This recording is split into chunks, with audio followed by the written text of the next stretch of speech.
Yeah, y'all really do need to check this Greek out. Don't be afraid of reading something before the English. Before it was in English, it was in Greek. Understand it. Textus Recepticus, Septuagint. Septuagint deal with all the scriptures that you got in the Old Testament, including the Torah, the first five books of Moses.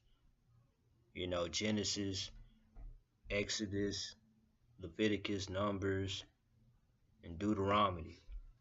It's all in the Septuagint or the Septuaginta. These are Greek terms that I'm using. You know what I'm saying? Dealing with the 70. Who is the 70? You talking about so-called Hebrew Israelites, Ibry people who knew Torah, who knew the Tanakh, the books of the prophets. You know what I'm saying? The records like the Book of Kings of Israel and the Book of Chronicles. Understand it's called, the reason why, look, it was the Book of Kings, the book of the kings of Israel. It was one book. But later on, when you do your research, you'll find out it will end up being two books. That's why you got in your holy Bibles, First King and Second Kings. Because the heathen wanted you to understand what happened with Northern Kingdom and Southern Kingdom. Understanding the wickedness of Northern Kingdom, the 10 tribes of Israel. And then so you can get ready to understand what happened with Southern Kingdom, dealing with the kings on both sides of the field. You know what I'm saying? Samaria was like Jerusalem unto the 10 tribes of Israel. That's their Jerusalem right there. Their little Mecca. And then Jerusalem, Jerusalem is Jerusalem. Yarusalem, Yarushalam. You know what I'm saying? The city of peace, right? Unchanged, right? But now these days, people think that Jerusalem is the real Jerusalem today. Well, they forgot the ones that's still desolate. Barely no trees, a lot of sand and dirt and all this stuff. It still exists. I think it's over there in Mount Arad, right? So you probably want to look up that brother named Yahusha. I think he called himself a rabbi, a Ephraimite. They might be fulfilling prophecy, but this is the whole point.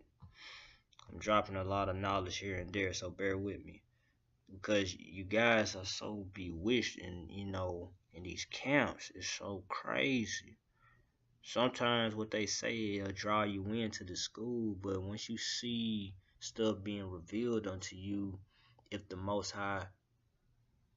it's the Most High's will for you to be able to see these things, you would take heed to these messages. People ain't against the doctrines of the Hebrew Israelite camps for no reason. One minute you hear about the moon doctrine, and people against that. People, because it is true about Iuic originally, before they start pushing the full moon doctrine, they was dealing with the doctrine of the moon, of it being dark. They went from the dark moon to the full moon, meaning the moon being in its whole glory and fullness, full of light, no crescent, no nothing. You could look that teaching up. If you don't believe me, go ask Brother Jay. Go ask, go look this stuff up, or just read the Torah.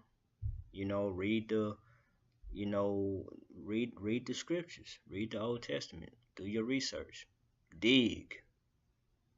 You seek and you shall find. Dig.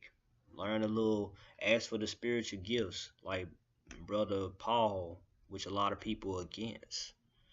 You know what I'm saying? Read about those spiritual gifts. Ask for it, pray for it. Be sincere with it. After all, you took upon the blood cup. You took upon the cup of the covenant. Luke 22:20. You need to read the Galatians 3 very slowly. Read this slowly. Pause this video. Read this slowly. Look these words up. I'm telling you. Increase your knowledge. My people are destroyed. My people are destroyed for a lack of knowledge. How can you get understanding if you ain't taking heed to the knowledge in front of your face? And you wonder why the Most High has hidden his face from you for a long time. You wonder why the Most High had to send prophets, but the Israelites killed them, killing prophets. You wonder why the Most High finally sent the Messiah in the flesh amongst the Israelites of Yahudah. But then they kill him off too. Let his blood be upon us and our children. Why did the Israelites then say that? The blood is upon them and their children. The blood is literally upon you. Just like the sprinkling of the blood upon the book of the covenant, which is the book of righteousness, the literal book of righteousness, right? Y'all don't understand these things, man. Y'all don't understand these things. We're going to get into these curses in a minute. Matter of fact, we're going to get into it right now. Pause. Man, I mean, look at the King James Version that y'all rock with. It says, the Lord shall smite you.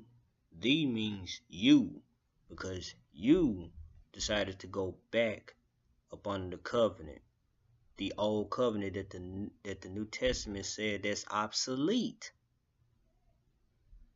waxed old, ancient.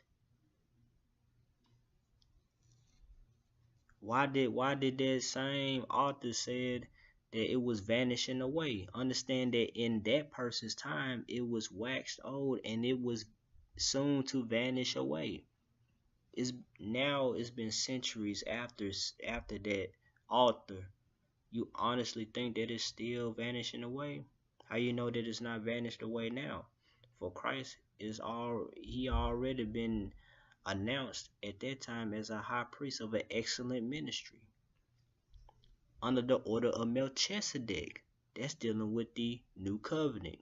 Luke 22:20.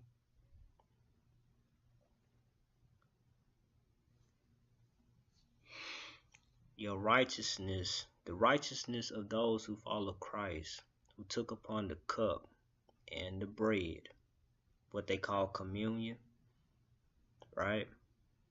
You can find communion in the scriptures. You can find it. You can find it.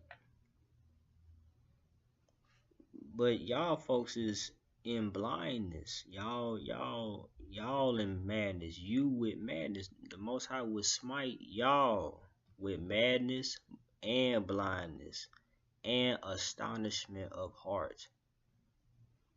Pause.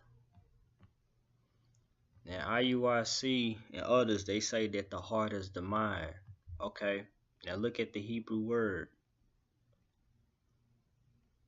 What they say? Inner man, the mind, the will, heart. So it ain't talking about your organ in your chest. It's talking about the mind. Y'all been bewitched, like Paul said. I don't know how long I'm going to keep this going. Y'all blind. Y'all in blindness. Y'all in madness.